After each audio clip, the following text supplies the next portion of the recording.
আসসালামু আলাইকুম। কেতা করা বন্ধুরা, আপনারা সকল ভালো আছেন নি? আজকে আপনারা দেখবা কিলা ইজি ওয়েতে মজাদার রুটি বানিয়ে খাওয়া যায়। আমরা কুরবানি ঈদের সকলেও গরু মাংস দিয়া রুটি খাইতে ভালো পাই। আমিও স্পেশালি খুব বেশি ভালো পাই। সব বাঙালিরাও রুটি দিয়ে মিট দিয়ে খাইতে ভালো পাই। আমি সেলা বানাইরাম রুটি, এলা রুটি খুব বেশি সফট হয় এন্ড খাইতে খুব মজা লাগে। দেশে থাকতে আমার আম্মা ওলা বানাইতে আর আমি ভালো খাইতাম। আমার আম্মার হাতের একটু বেশি মজা লাগতো। আমার রুটি বাক্কা কয়েকটা হয়ে গেছে, আমি আরো কয়েকটা করাম বলাইও করাম আর তার রুটি তুরাইও হয় না, সবেও ভালো পায়। এন্ড সবে গাইজ আমার নিউ চ্যানেলে লাইক কমেন্ট সাবস্ক্রাইব হইরা পাশে থাকবা। আপনারা সাপোর্ট পাইলে আমি আরো সুন্দর সুন্দর ভিডিও লইয়া আইমু আপনারা লাগে। দেখো আমার রুটি কত সুন্দর হইয়া হইরো।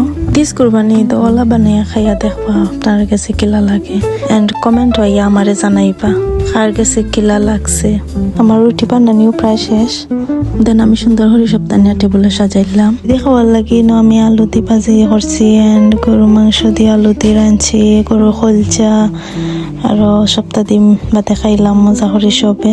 আজকের ব্লগে এই পর্যন্তই। সকালবেলা থাকবা। আল্লাহ হাফেজ।